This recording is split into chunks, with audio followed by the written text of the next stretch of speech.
Kakkanad DLF ഫ്ളാറ്റിൽ രോഗബാധിതരുടെ എണ്ണം വീണ്ടും വർദ്ധിക്കുകയാണ്. കുട്ടികളിലും രോഗം പടർന്നു പിടിക്കുന്നുണ്ട്. 4 വയസ്സുകാരിക്ക് ഈകോളി അണുബാധ ഉള്ളതായി കണ്ടെത്തി. വെള്ളത്തിൽ അണുബാധയുള്ള റിപ്പോർട്ട് മറച്ചുവെച്ച അസോസിയേഷനെതിരെ താമസക്കാർ പോലീസിൽ പരാതി നൽകി. കുടിവെള്ളത്തിലൂടെ സാംക്രമിക രോഗം പടർന്നു പിടിക്കുന്ന DLF ഫ്ളാറ്റിൽ കുട്ടികളാണ് രോഗികളാകുന്നതിൽ ഏറെയും. 40-ലധികം കുട്ടികൾക്കാണ് ഇതിനോടകം രോഗം പിടിപെട്ടത്. ഒടുവിൽ 4 വയസ്സുകാരിയിലും ഈകോളി ബാക്ടീരിയ കണ്ടെത്തി.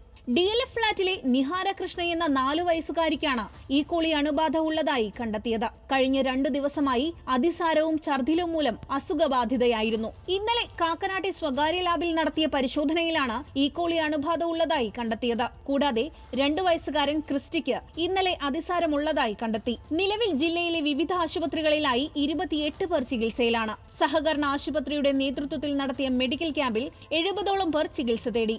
അതേസമയം കഴിഞ്ഞ 29-ാം തീയതി കുടിവെള്ളത്തിൽ കൂടുതൽ അളവിൽ ഈകോളി ബാക്ടീരിയയുടെ സാന്നിധ്യം കണ്ടെത്തിയ റിപ്പോർട്ട് ലഭിച്ചിട്ടും റിപ്പോർട്ട് മറച്ചുവെച്ച അസോസിയേഷൻ ഭാരവാഹികൾക്കെതിരെ പോലീസിൽ പരാതി നൽകാൻ ഒരുങ്ങുകയാണ് ഫ്ളാറ്റിലെ താമസക്കാർ. ന്യൂസ് മലയാളം, കൊച്ചി.